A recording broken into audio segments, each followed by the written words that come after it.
Happy Friday, everybody. This is Shalita O'Neill, founder and CEO of Fostering Change Network and founder of the Nonprofit Visionary Academy. I'm going to give you guys a few minutes just to tune in, okay? I promised you guys I will put some little music on in the beginning when I'm waiting for you guys to join. So, come on, join in. I'll give you a couple minutes, okay?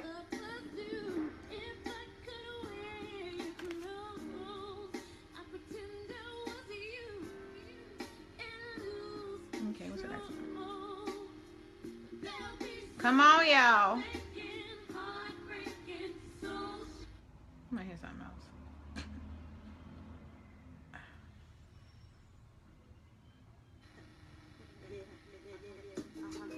All right now. Hey, Jay. Happy Friday. I'm giving people the opportunity to come on and join. Whew. Gotta get that caffeine. Whew, y'all know.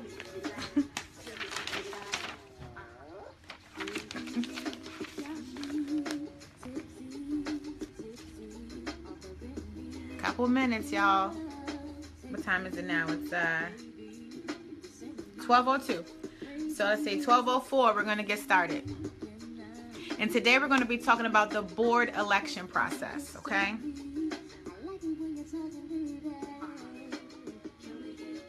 Okay, let's talk about another topic here.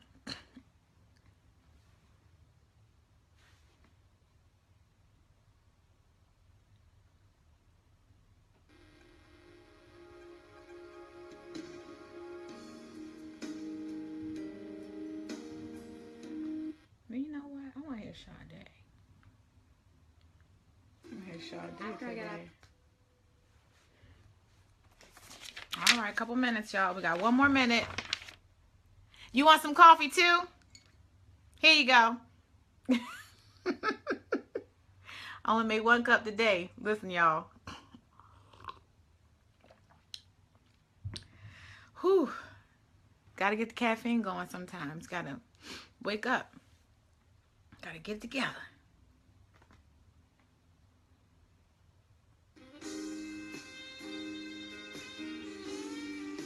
All right. Have a little Sade for like 1 second. Okay? Come on, y'all. Happy Friday!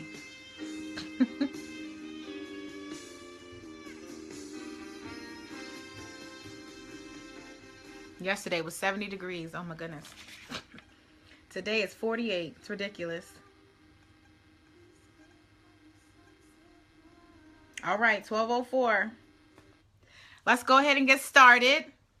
Hi again. Shalita O'Neill, founder and CEO of Fostering Change Network and of the hashtag Nonprofit No Filter Facebook Live videos.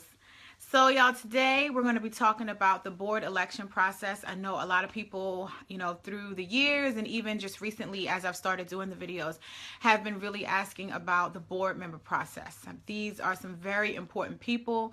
They are going to be the ones that are charging your organization forward in partnership with you.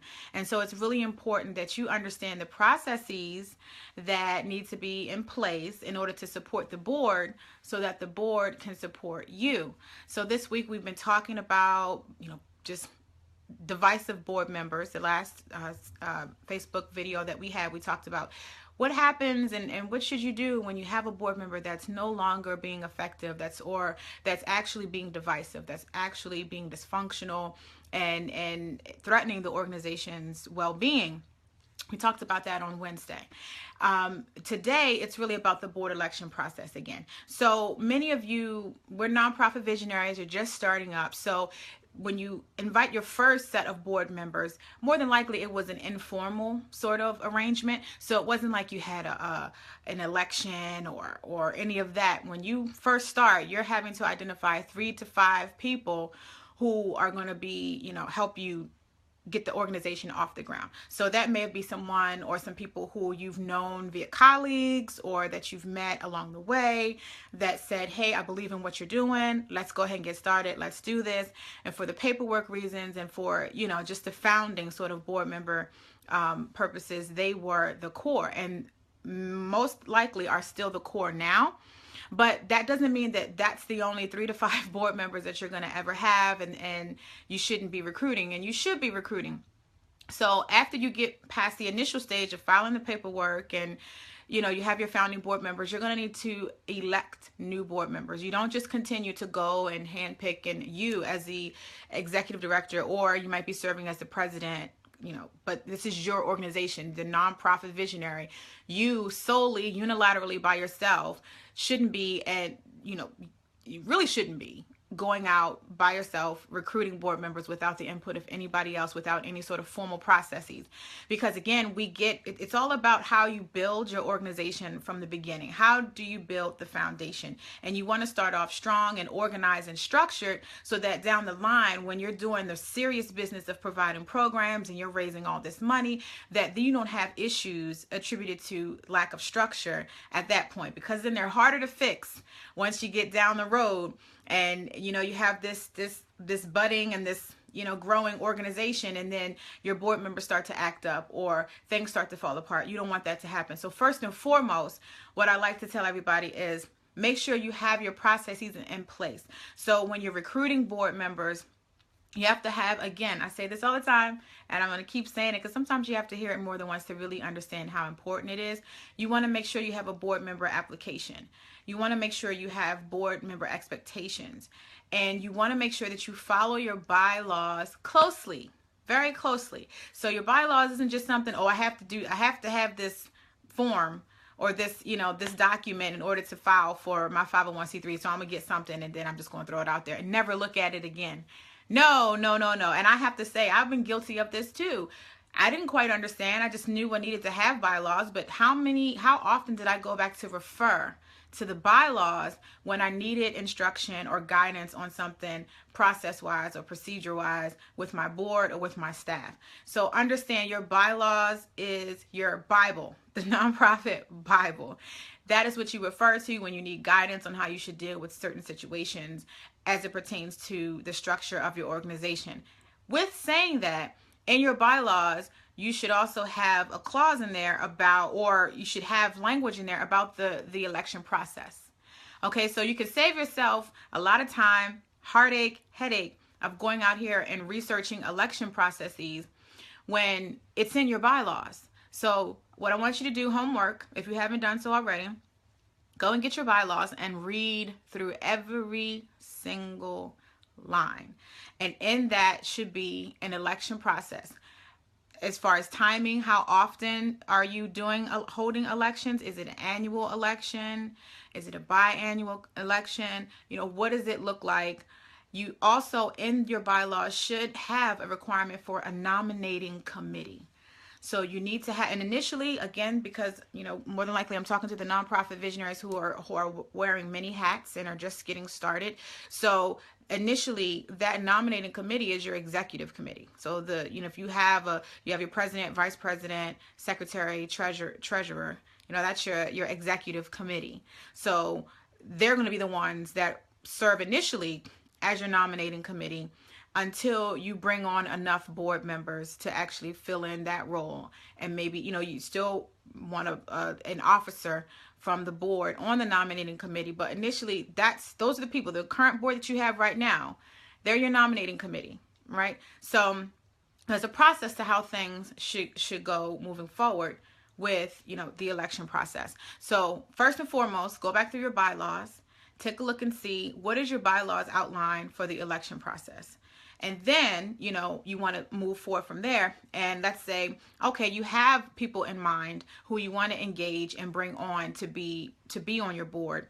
Then it's not just you that should be going out making these decisions and then telling people you're on the board now. No, you and your other board members, your executive committee, they are also responsible for bringing potential people who want to be on your board to the table, right? So let's say the process is, you identify some additional people that you actually want to be on your board. You, get their resumes. You also have them fill out a board application.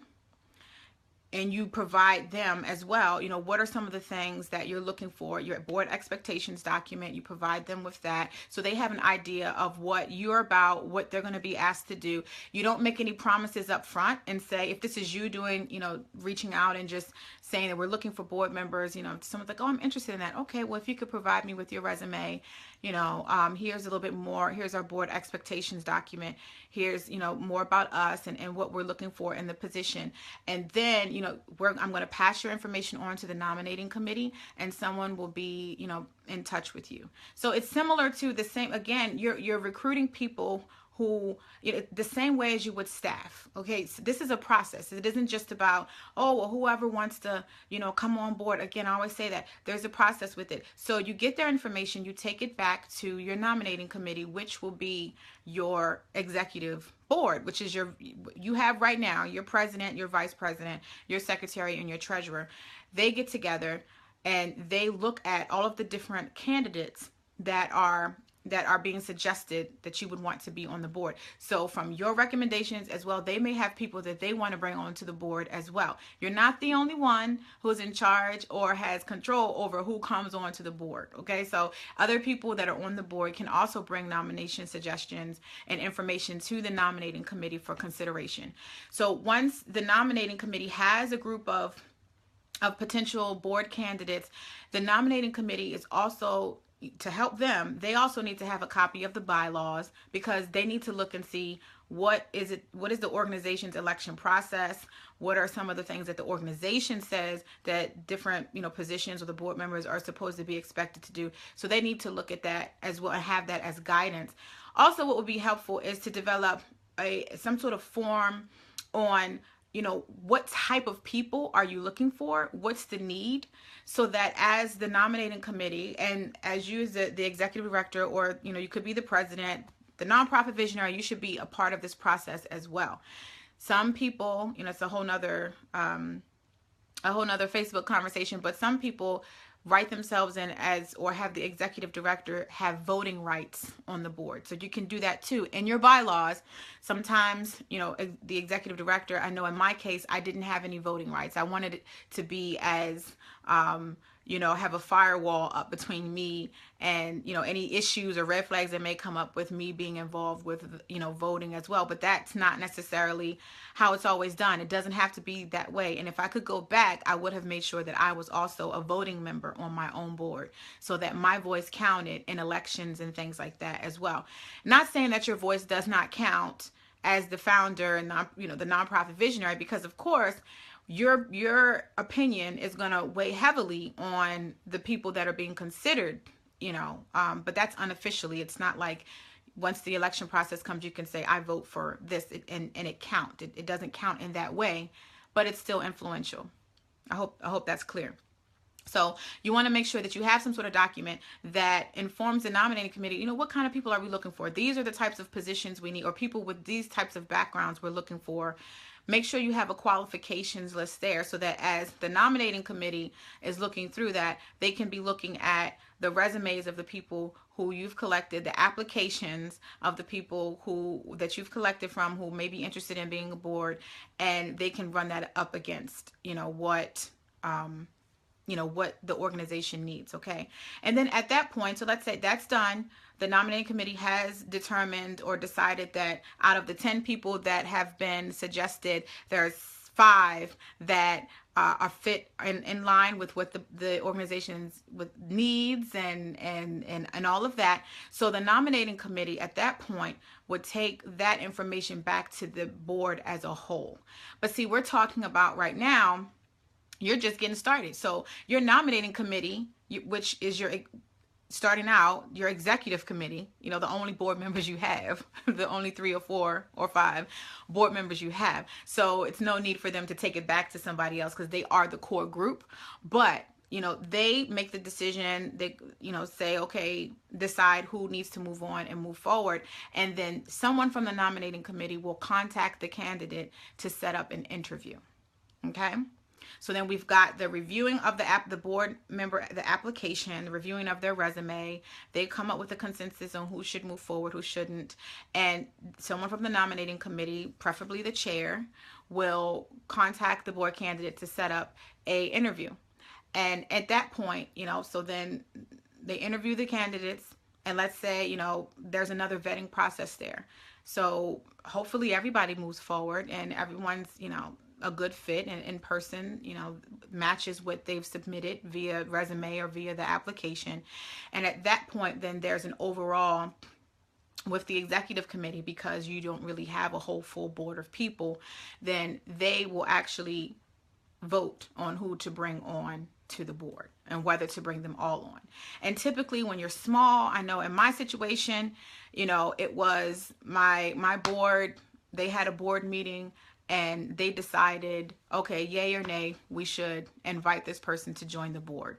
And at that point, then there's a letter or, both actually, a letter sent to the board candidate, congratulating them, inviting them onto the board, letting them know when the next board meeting is going to be.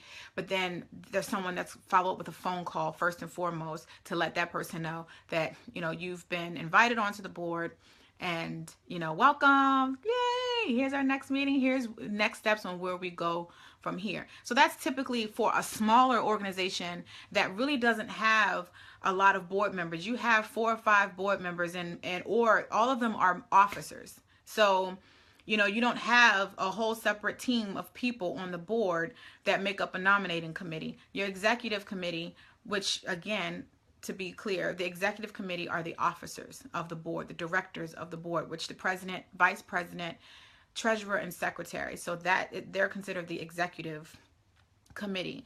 And then everyone else member at large. So they're members of the board, but they're not, part of the executive committee. But 9 times out of 10, when you're first starting your nonprofit, that's all you have. That's all I had. That's all I had was directors. So when it came to inviting other people on the board, they were it. They were the ones that looked at the resumes, made the suggestions, and discussed based off of the culture of the organization, the direction of the organization, what they're looking for. They determined who they wanted to invite onto the board. Now, once you get a little bit bigger, and let's say you have about 15 board members, so you have 11, more than 5, right? You said at least, let's say you have 15 board members. Then the process is a little bit different because you have enough people to have a separate nominating committee. So at that point, hopefully you have established, okay, these are and in your bylaws, again, it outlines what are your committees. Your nominating committee, do you have a fundraising committee? Do you have an outreach committee? That's completely up to you and your initial board on what committees do you want to have. You don't want to have too many committees because then you're stretching people very thin, especially if you're having a smaller board. You want to make sure that, you keep a couple of core committees that are really integral or really important to the work that you're going to be doing with the organization. But at that point, you have that many people, you can have a separate nominating committee. And once that is the case, then you open it up, right, to once we start having directors elections, then you can open it up to the entire board. So you have your nominating committee that will take any suggestions for new board members. They will review their application, review, the board expectations. They will review all of those things associated to the board member who's being the potential board member. They review all of those things.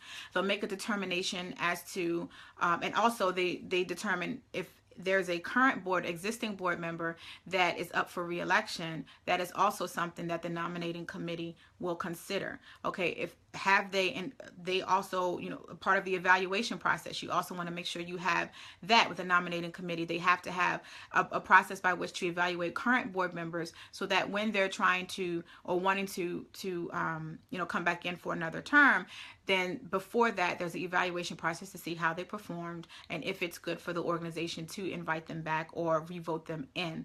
So that's for existing board members.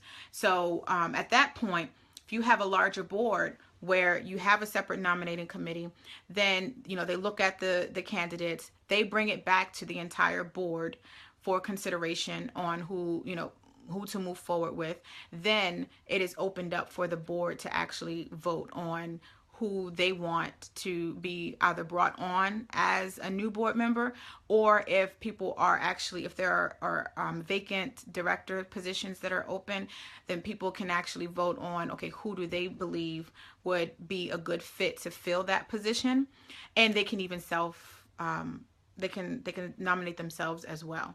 So, for that position, and votes are tallied up, and after that, whoever got the most votes for that position will be elected in. It should they accept. If they accept the position, they'll be elected in as the new person in that position.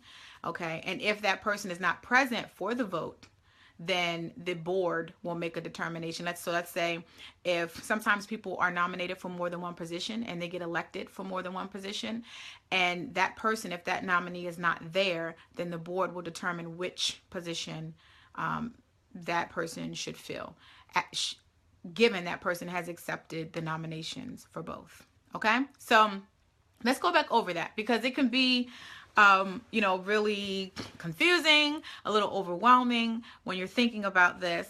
So if you don't have any questions, if anybody has any questions about anything that I just said, or if it was confusing or any clarification, then we'll just go back and go back over everything, because it's a lot. Okay, this is the not so fun, the not so interesting stuff around being a nonprofit visionary, running a nonprofit organization.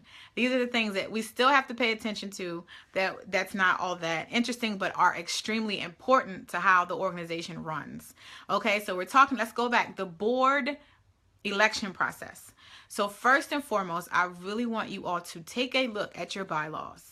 Pull them out, go in the binder, go wherever it is, go find it, take a look at it, read through it. You should know it by heart, because not only is it your document to help you with the board election process, you have to follow what you put in your bylaws. Okay, that's a legal document.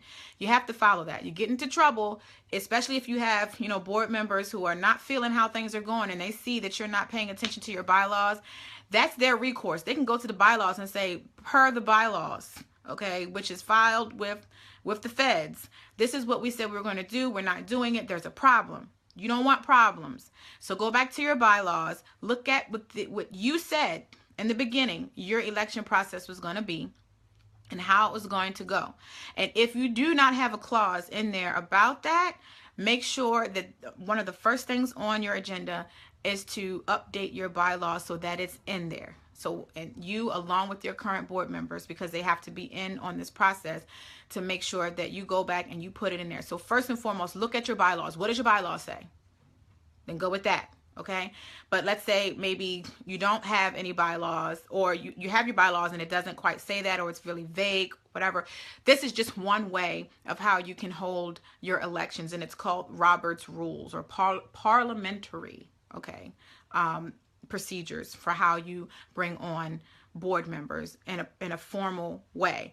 So most of you are just starting your organization and you don't have a lot of people. So there's not going to be a crazy long drawn out voting process, but you still have to have structure in how you do things. So once you have your core group of your founding board members, they are your nominating committee. They are the ones that are going to be looking at the resumes of the people who you and them, and they who are your board members who are bringing suggestions. Maybe they know someone that might be perfect on the board. In their opinion, they have a right to bring that to the nominating committee and have that person considered. So this is where people who you may not know are being added to your board potentially. You don't have control over that. You can bring people who you think would be great, who you respect and who you know, to add to the board, but your board members can do the same thing. So here, make sure that you're in the know, you're part of this process of vetting them and looking at their criteria or their eligibility and things like that. So everybody brings their candidates to the table. You can no longer, after you have your founding board members, you can no longer by yourself go out and say, I'm bringing everybody on my board. I mean, some people do it, but it's problematic. It's not inclusive, and your board has to be involved in that, and they get an opportunity to suggest who they would want to be on the board as well. So it's a group effort. You all are bringing your potential candidates to the table and looking at their criteria. You're looking at it against your bylaws to make sure that you know what your election process is, or what your vetting, your voting process is. You're going by your bylaws. Also looking at the qualifications of what the organization needs. So you should know that beforehand. Who are you looking for? What types of people, what types of qualifications, what do you want in the ideal board? You want to make sure your nominating committee knows what that is, so as they're looking through all of this information, they can be vetting people appropriately. And then after they vet people and they decide, because again, with the nonprofit visionary, as you being small, there's no other board members to take the information back to. This is it. This is your core.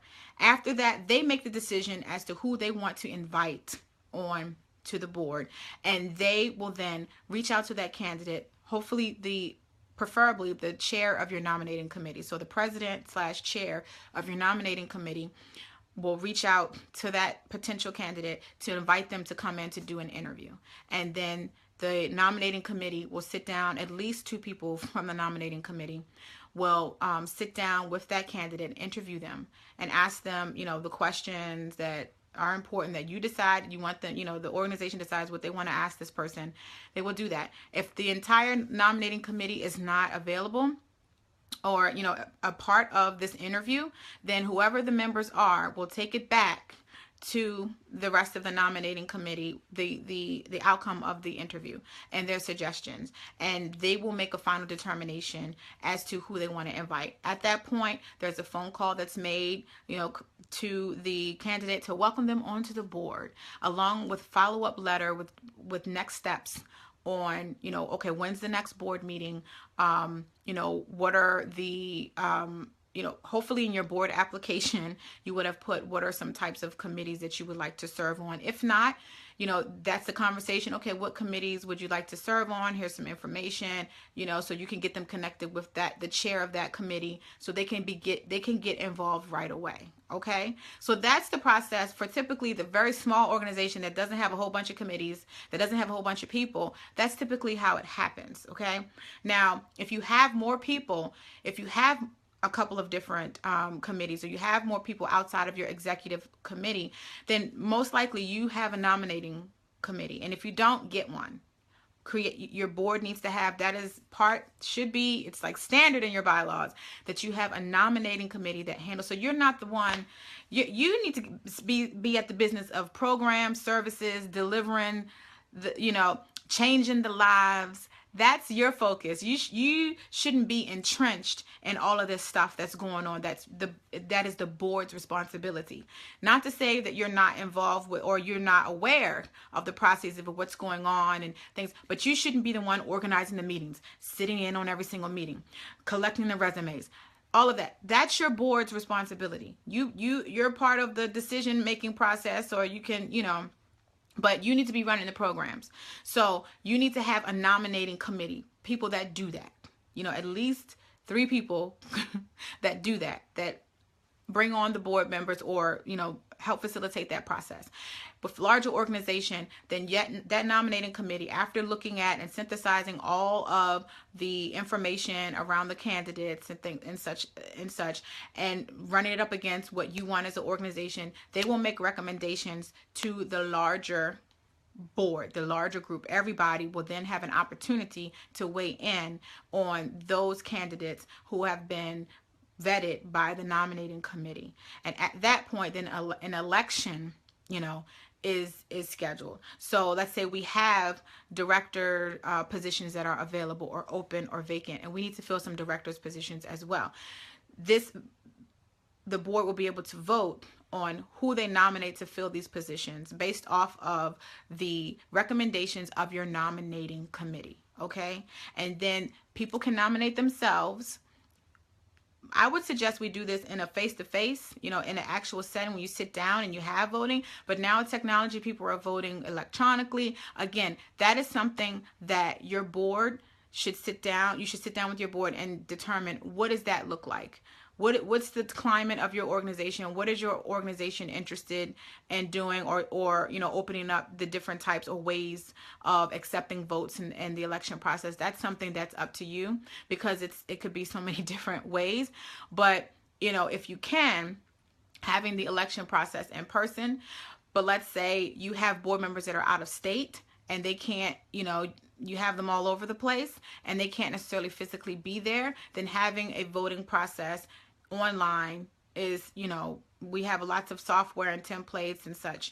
It is doable and is necessary. But make sure that in your bylaws you have a clause that outlines what that voting process looks like, because that is what you're going to need to be going back to, and everybody's going to be going back to on what that should look like. And you want to make sure, if you're doing stuff that's outside of your bylaws or that isn't written in there, somebody could come back and say, well, that was against that wasn't even in the bylaws, and the whole thing could be null and void. Okay, so make sure that you're referring to your bylaws with that.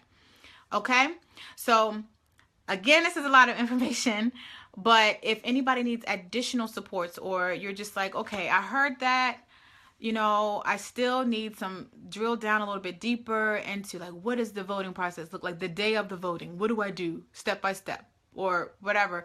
Then I encourage you to go to nonprofitista.com or shalitaoneal.com, sign up as a #nonprofit no filter member, because a part of that membership, you get the additional support that you'll need from me, as well as in the Nonprofit Visionary Facebook group, which is a group of other nonprofit visionaries who have been where you are at where you at, but have figured out some things that maybe you haven't, that could provide additional supports. Okay, so make sure that you do that, because I'm going to be posting some additional election process links and things like that for the people who are a part of that group, to just give them a little bit more of the details associated with the election process. But again, most of you that are watching this, you've just started up your nonprofit. You don't have a huge board. You're looking to engage the right people. And for you, thank goodness, initially the process isn't that, crazy. It's not that convoluted. It's not that difficult. It's just, you want to make sure that initially you go to your bylaws and you make sure you have a voting process, you have your election process in your bylaws, and you follow that, and you make sure that anybody that you're approaching that you're interested in inviting to the board, you don't just say, I want you to be a board member. Once you have your founding board, it is up to them to make that final decision. You do not have that role anymore of just bringing on anybody because you're just getting started. You have to say, well, I have to take this back to my nominating committee and we'll be in touch. And then you let the nominating committee take it from there and vet that person. People need to be vetted. And one of the other ways we talk about, divisive board members, or how they get on here, or my board won't do nothing. And well, because sometimes a lot of people, they bypass this whole process of either having the nominating committee, getting having the process around having people fill out a board member application, taking their resume. People bypass this because, we are impatient. We want to get stuff done as nonprofit visionaries. We just want the right people in place. Come on, everybody, let's go.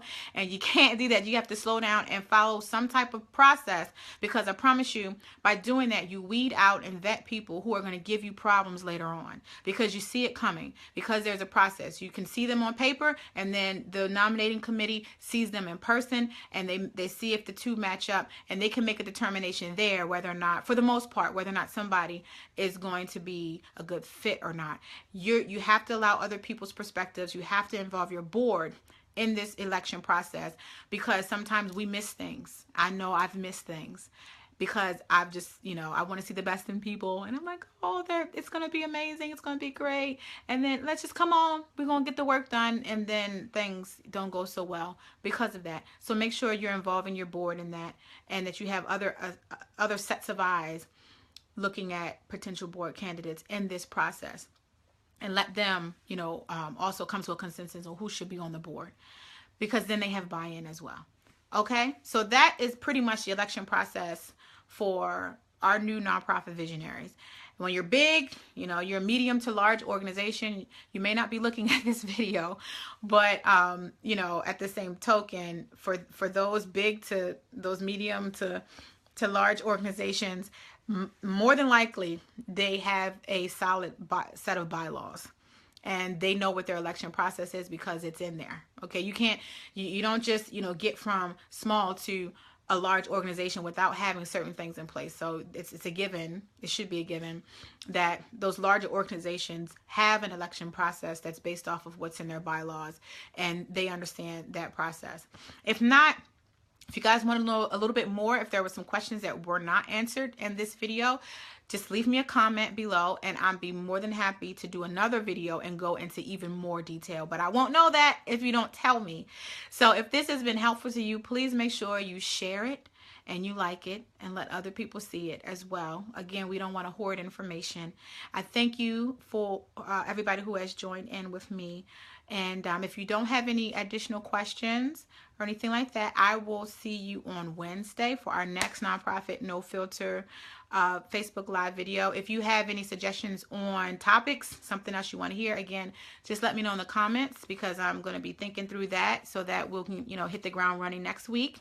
I want you to have a good weekend. I also want you to make sure you go on the website nonprofitista.com, which I always put in the description.